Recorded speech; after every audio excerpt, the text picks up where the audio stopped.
second page this time. Yay! I did it right. You know, it dawned on me, we should probably do some introductions for some of these videos. You state your name. Oh, man. Well, I think everybody knows us, but I'll do Not that. necessarily. Okay, so while people are hopping on, they can check this out later, too. I am Christa McKay. I am the collections manager at the Marietta Museum of History. And my trusty sidekick. Sometimes she leads, sometimes I lead. This is Amy. I work at the camera today. Yeah, curator of exhibits and educational programming. We have been working together for 16 years now, so we're pretty comfortable with each other. Yep. So you might be hearing noises behind us. Do we have anybody on yet? Yeah. Anybody we know that I can? Anna, voice check for me, please. how we doing? How we doing? Am I loud enough? So we are on this absolutely, again, gorgeous day. We have lucked out once again. Gorgeous. Gorgeous. And not as breezy as the other one, so hopefully my papers won't fly everywhere. We are at Larry Bell Park. Yeah. And you might be wondering, why are they at Larry Bell Park? That's not a City of Marietta park. But the history of it is. So we will go into that. There's more. Always more. So this site is about 46 acres. So it's a pretty big site. And the earliest I could find is in the mid-1880s. It was fairgrounds, and then it became a racetrack. Horses, I believe. I don't think it was dogs or anything like that, but a horse racetrack, which is not surprising. One of the leads I was getting was that Chuck Anderson might have owned this property, and if that is the case, he owned a stable with horses, and him having a horse track would make a lot of sense. Yeah, perfect sense. So his livery was across the tracks from us, from Whitlock, across the railroad tracks where Starbucks is now. Yeah. So in 1909, this area becomes the county farm prison. So it might not be the easiest thing to see, but straight behind me, I'm gonna zoom in. Ball field, and we'll take a picture of it when we're done, and we'll link to it. We'll post that. Is a rock building that was actually the dynamite barn. It is so cool. It is so cool. We need to bring a ladder next time so we can look. Oh my gosh! If those windows were bigger and didn't have bars on them, I'd be wiggling through them. Yeah. They're little windows for sure. But that was the dynamite barn for the prison farm. Now they moved the prison farm to. Oh, sorry. Just a little bit so we can see behind. Okay, sorry. My apologies. I'm not knowing what's behind me, but so the prison farm. Or the county farm moves over to that area now at Powder Springs and County Services Road in the mid-1940s, around 43, 44. And the idea for this area was to create a new recreational center for Bell Aircraft employees, Marietta, and Cobb County residents. Now, for those who aren't familiar with Marietta history, I would say in the 19th century, the Civil War is definitely the point for Marietta, the turning point, changing. For the 20th century, it is World War II and Bell Aircraft coming to Marietta. And to be honest, you could even say for Georgia in the southeast, Bell coming in kind of changes our dynamic. You're bringing in this large manufacturing company. We're turning more industrial versus agricultural, but that's a whole other story unto itself. But Bell Aircraft would have been right up the road from us. So we're in the middle of the ball fields here, and we're gonna there's the LGE building there, the old bank building, and then as we turn, that street is Fairground, okay, and then as we turn over here behind this building, so straight across over here is the old MDJ building. That's that one. All right. MDJ's the green one. That building. That's the MDJ, the beige one. Yeah, that's what I'm on. Oh, I thought you were pointing over that way. I don't know. Farther over. They can't see my hand anyway. So. The building with the big truck parked in. Yes. Let's go with that. Yes, that's the old Marietta Daily Journal building. And then behind the tree line there, that's where now Lockheed is, but it was originally the site for Bell Aircraft. Why don't you keep that camera here, because we're going to have to be in over that way. My buddy Nathan Lincoln said, good old Perry Park. Look at him. Yes, we're going to get to that in just a second. It's a lead-in. We didn't plant that. So we're going to get to that in just a second. This facility is quickly having to turn into a recreation area, and in early 1945, war's not over yet. The area decides with this kind of board of 5 men decide to name this new park Larry Bell Park. Now, supposedly it was a secret. Larry Bell did not know it. Larry Bell did not live. He was not a local resident. He just happened to own the company that was building airplanes here. So yeah, let me take one step back. Larry Bell, really, his history is in California, but also the big Bell plant was in Buffalo, New York. So while he would come to Marietta, and we do have his signature in like a guest book, he did not live here. His connection was just that his plant was here. But by having his plant here, he provided Marietta and Cobb County, and now what we would call the Metro Atlanta region, with so much, and I'll talk a little bit about that in just a second with the dedication. So they decided to name it Larry Bell Park in March of '45. What they're not obviously realizing is that the war is going to be over soon, which that's a good thing. But also the town's connection with Bell Aircraft is going to end pretty quickly too. I think we were talking about this yesterday, the Bell Aircraft was still producing airplanes, helicopters, even post-war. And even when the war ended, I think a lot of people were hoping that Bell was going to stay on and they would still continue manufacturing, but that doesn't happen. So in November of 1945, they dedicate this park. They invite Larry Bell, and they say to him, so we have this great new park, and we are going to officially dedicate it the Larry Bell Recreation Center. So this is November of 1945. War's over. The plant is winding down production.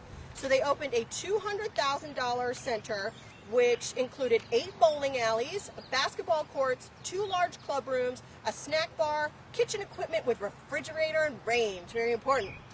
And then other features included athletic fields for football, baseball, softball, tennis courts, playground, and picnic areas. You got anybody who's anybody here for that dedication, especially those that were involved in getting Bell Aircraft here, such as Jimmy Carmichael, George McMillan, all these notables. Lucius Clay was not here. He was still in D.C. 45. No? He might have been he's Europe. Germany. Yeah, actually, you're right. He's in Germany.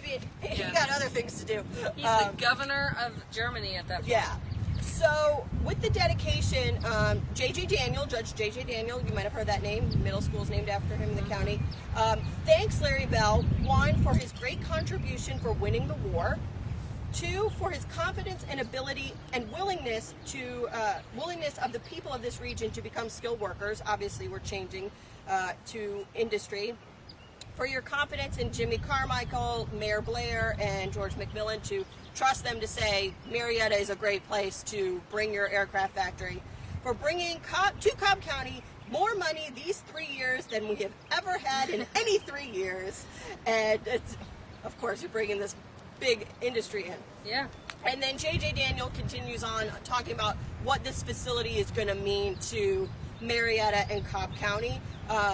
He dedicates this park and the building to the development of good citizenship in young and old, male and female. A proper development of the individual should be 4 square: physical, mental, social, and spiritual. We could even say that today, still those 4 things.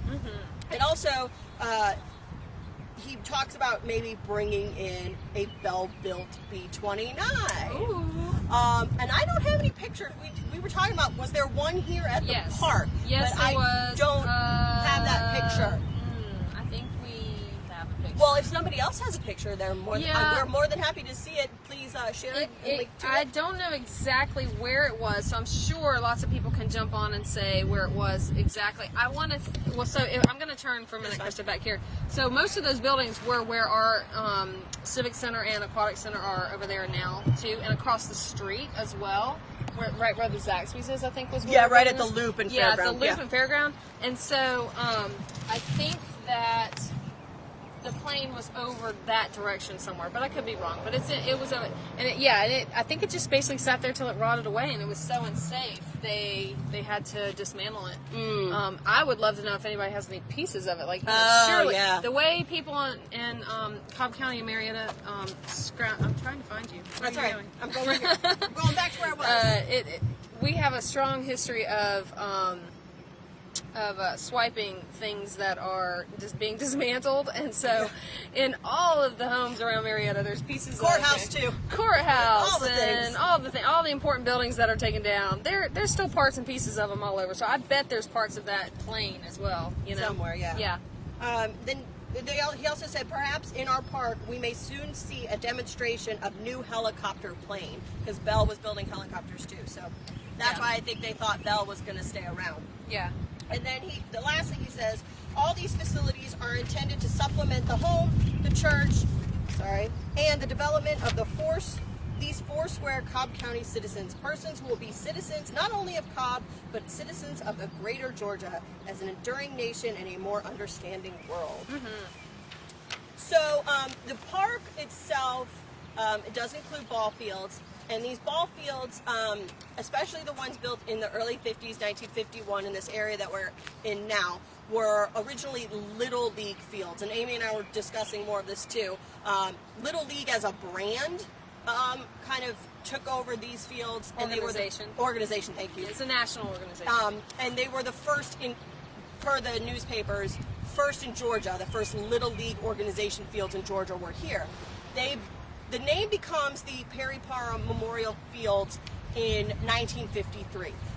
So the plaque, which we have a picture of and we'll put that, is just over here by Field 1. If you're not familiar with that story, Perry Parham was a Little League ball player who in July of 1953 was riding his bike with some friends and he was struck by a car and was not killed instantly. He actually survived for about 60 hours before passing away. But he really, on the stone, he's not buried here, but it looks like a tombstone. The memorial here, which was made by McNeil Marble and unveiled by his mother almost a week after his death. I mean, it was pretty quick. They decided to rename the fields, put this wonderful memorial out to him, and I think what they say, the awards like all-star player, most popular player. I mean, he definitely, if you go and search his name in the MDJ archives, his name comes up frequently playing ball as a 12-year-old. Yeah. I mean, he was a kind of the star player for the teams around here. And I think it said he played for Dupree's, Fisherman's Grill. There was another team, a couple other teams. Yeah. I don't remember. But, so that's who this field, these fields, this whole area right here is named after, is Perry Parham. So, if you guys haven't had a chance, please come out and look at it. We do have some people actually practicing right here behind us too. So, in the 1965, this might be a little bit more for some people's memories, jog some memories. The old auditorium in January of 1965 catches fire, and so the Larry Bell Auditorium. The roof collapses. The structure, the exterior structure of the building survived at that point, but the roof collapsed, and so the building laid vacant for quite some time. The building really becomes, and what to do with the building becomes for the next 5 years, kind of a sticking point. What I did not mention, and I'll mention it now because it's very important, is from the opening of this park in 45. Up until this point when the building burns in 65, this is a city and county joint effort park. City of Marietta had a Parks and Rec department that went back almost into the 30s. Cobb County itself did not have a Parks and Recreation Department until 1966. I did not realize that. Me either. I had no idea. But it makes sense because when you think about early parks, they're in urban areas. Cobb County in 1965 is still more of a suburban area, or becoming more suburban and rural too. So you're not going to necessarily put green spaces because there are a lot of green spaces. So you have this commission working, this Larry Bell board, comprised of 2 people from the city of Marietta, 2 people from the county, and then 1 other person who is selected by the 4 that are already on the board. So that's like the tiebreaker vote, that person. Talk about politics going on with that. Which side do you go with, the county or the city on that vote? So this board was the one really that was overseeing everything, funds and stuff like that were coming from the city and the county. So when the fire happens, we end up with who is going to pay to rebuild this building? How do you make sure everybody's even in their monetary donation? So for about 5 years, you have this burnt out building sitting here. The fields are still working, obviously, but there's no big spot for programs, indoor programs. And when Cobb County decides at this point to create their Parks and Rec department, they have this 20-year plan, this great plan to create parks throughout the county. And one of those being to do a parks bond referendum to build a new auditorium. But in order to do that, the city of Marietta would have to give over their rights, in essence, to this property. And so in 1970, took 5 years, 1970 is when the city of Marietta, after a lot of hemming and hawing about agreements, decides to give this area up completely to the county. So that's when it becomes a county facility in full, and under the county's Parks and Rec department, they get the parks bond passed, and they build 2 separate buildings. They build the Civic Center and the Jenny T. Anderson Theater. I'm going to turn over here if you want to come walk with me. That's fine. Right here. So the Civic Center, from this site, you can't really see it very well, but it's still there, and it's that red roof in the middle. Right there in the roof. That's the Civic Center. And when you go inside, it's basically like a one big old basketball court with stands around it. But they use it for a variety of things. Roller derby. Roller derbies there, yeah. Library book sales, quilt shows. Back in the 80s and 90s, I may or may not have had some cheer competitions or some, what else did I do there? I did some other stuff. I don't remember. Did you do dance, any sort of dancing company? Maybe. I don't know. I didn't. Not me. So. And then the Jenny T is on the other side of that red roof. Yeah. Is back there. And it is a state-of-the-art theater now. It's gorgeous. Yeah. They redid the front of it and kind of turned. Actually, the Civic Center they redid. The Jenny T's the same, but it's still nice. It's still gorgeous. Yeah, no, it's great. They do. That's where the Lyric Theater is. So actually, not 1970, 1971 was that when that agreement was put in place, and so the county gets the parks bond and they build the new facilities. Yeah. Amy and I were talking about the aquatic center too. When did that come in? So there was a pool here. Yes. If you have watched our video about the Hugh Grogan Center, we talked about how they built the pool at Hugh Grogan first, and then they built the one over here at Larry Bell in the 40s. So they had an outdoor pool, and then they got rid of that, brought in an aquatic center, which is this building right here. The building with the blue roof there. Yeah. And the aquatic center, I don't know, I think early on it was just a public pool, but once all the high schools started getting their own swim teams, I know, so it was built, what do we say, in 85? It opened in 85. Opened in 85. Definitely by the early 90s and mid 90s, it was the site for all of the high school swim teams, which I was on. Thank you very much. And I believe we have one of those swimsuits in our We collection. do. We've got a good old North Cobb High School swim team swimsuit. But it would be cool because you'd swim side by side with, like, we'd have a lane, North Cobb would have a lane, and Sprayberry would have a lane, and then you might have I don't know if I ever saw Marietta, probably Marietta out here. You know, all those, I just remember Sprayberry at the time being kind of our lane partners. And yeah, so you got to see other schools, got to see other kids and stuff, so that was fun. I mean, and then also for all the neighborhood teams back in the day, shout out to Parkwood Commons Promise, the county would have their county meet. So all the neighborhood teams would come to this one. And they may still do that here. I don't know. They may still do it here. But there's a pretty neat facility inside, too. Pretty big. A lot of different lanes for swimming. And then they've got a deep pool with a high dive for divers and all that. So, come on, guys. So the aquatic center, though, was a little bit of a controversy, too. Because originally they wanted to build it down over in the Fair Oaks Park. And us East Cobb snubs got upset at the location, and we needed it more centralized. So that's why it's always East Cobb that does it. No, I wasn't here at that point, so I was not included. But yes, East Cobb wanted it in a more central location, so that's why it came here to Mary Bell instead of down towards Fair Oaks, which really isn't that far, but whatever. So again, you guys, you know I love aerial shots. Yeah. So we're gonna bring those back as always. So let me make sure I got my camera going. Okay. So it's kind of hard to see in this light. I know. Let's see. You know, I can also this way. Here, you hold it. I got it. Here, you hold that for a second. So that's 1961. I don't know what we're looking at. She's walking away.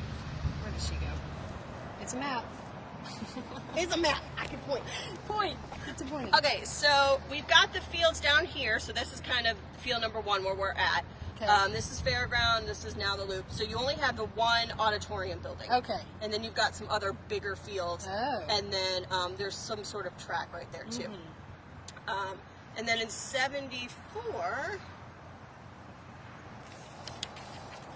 you can see some of the changes going on. So we've got the racetrack. There are running people today, so you got a track here. You still have the fields, but you can see the building. Here we go. It's in the shadow. Everything's in the shadow.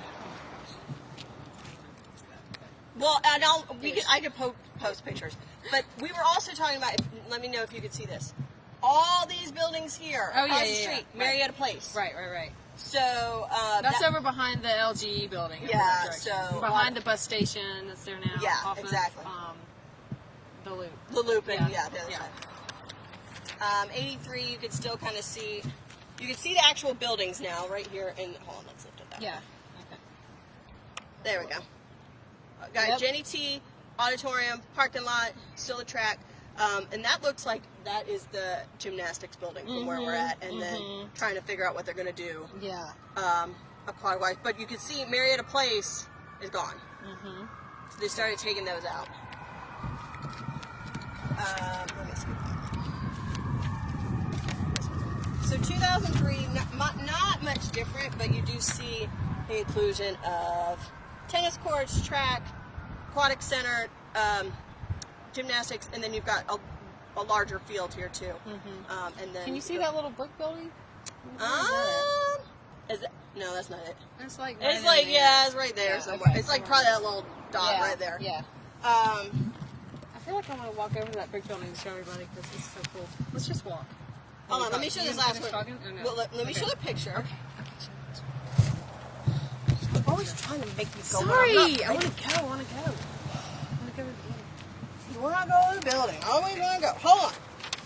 Because I didn't mention this. Did you? I didn't mention this. I didn't mention anything. There's the theater.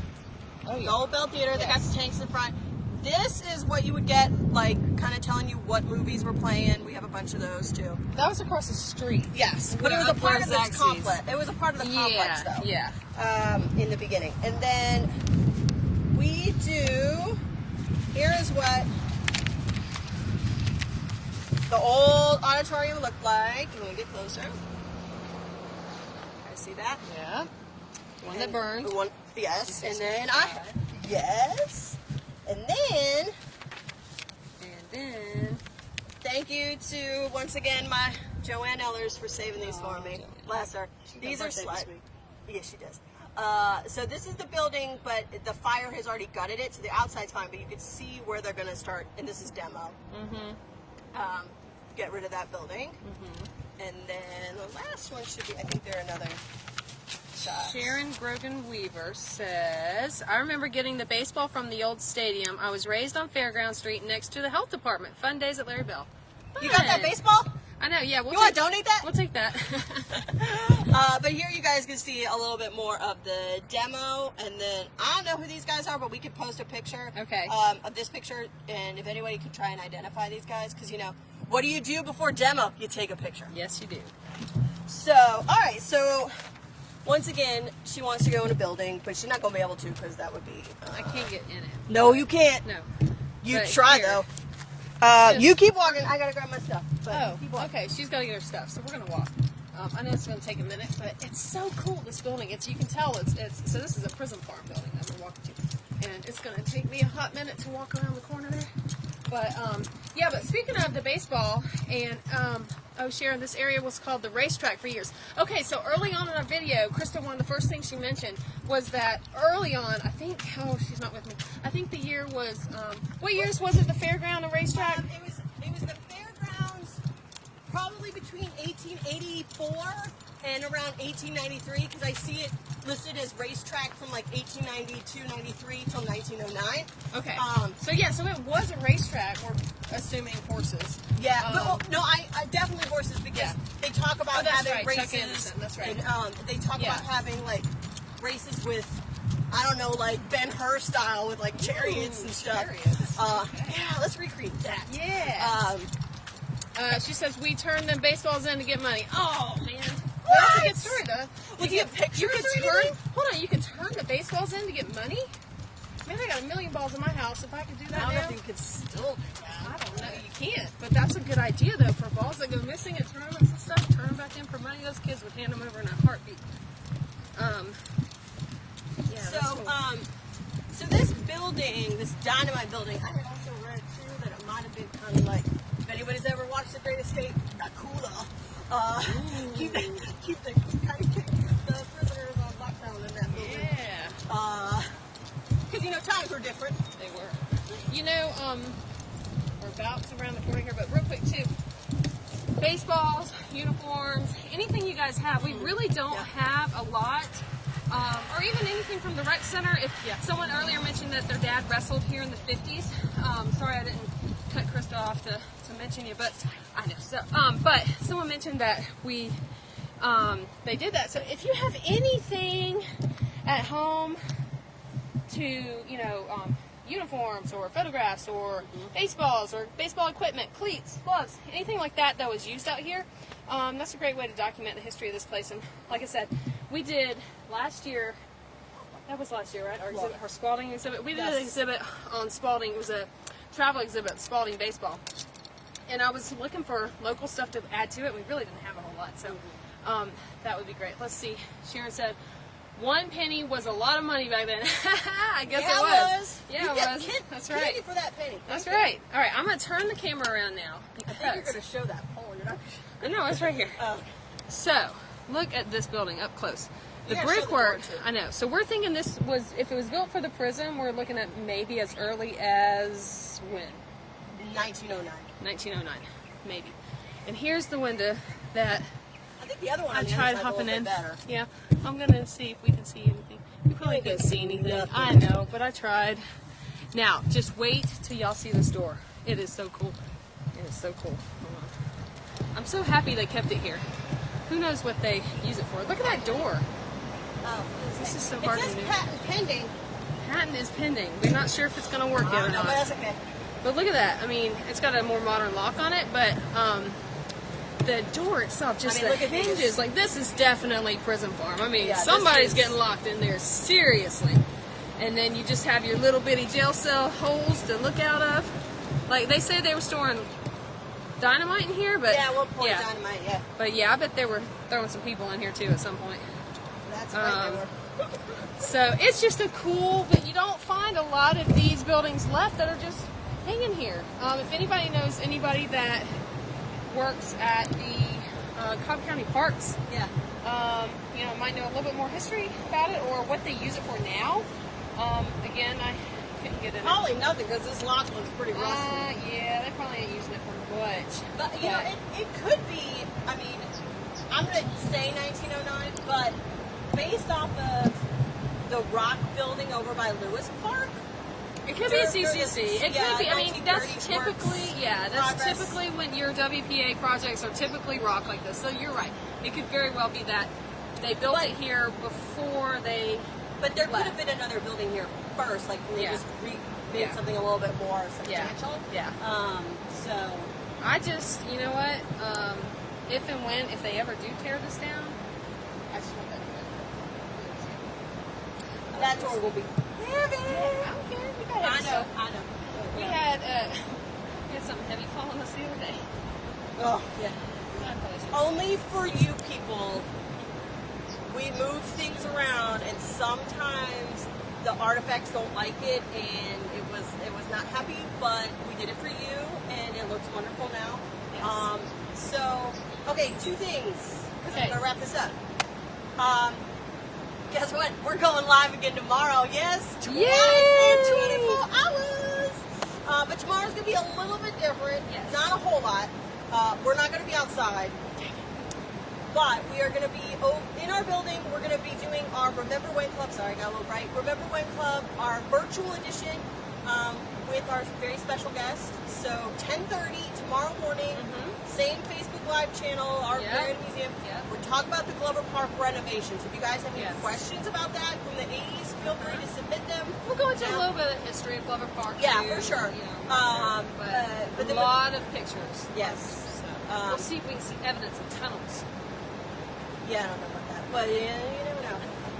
I kind of glanced through them, but also we're going to be reopening soon. We'll let you guys know. That is, we definitely had a meeting before. That announcement is imminent. Yes, imminent. And then the last thing is next week. I don't know where we're going to be at. We haven't decided just yet. So again, submit ideas for us. We like ideas. Doesn't mean we'll use them. I'm just kidding. But we like ideas. We're very last minute about all this. Yeah. So also if we don't see you tomorrow, because we don't watch, but you will be watching because you love us. Yes. Have a wonderful Memorial Day weekend. Absolutely. Please enjoy the weather. We want to thank all of our military and all of our frontline workers, everybody right now. And remember the ones that we lost, Yes. which is Memorial Days for us. That is right. People always forget That is that how, yes. memorials for those who have passed, and veterans is the one is to honor the ones who are still alive. So let's remember all of our grandparents, parents, brothers, sisters, aunts, uncles that passed in the line of duty for our family. Absolutely. So, all right, good night. Thanks, guys. We will see you tomorrow, and if not, we'll see you next week. Have a great week.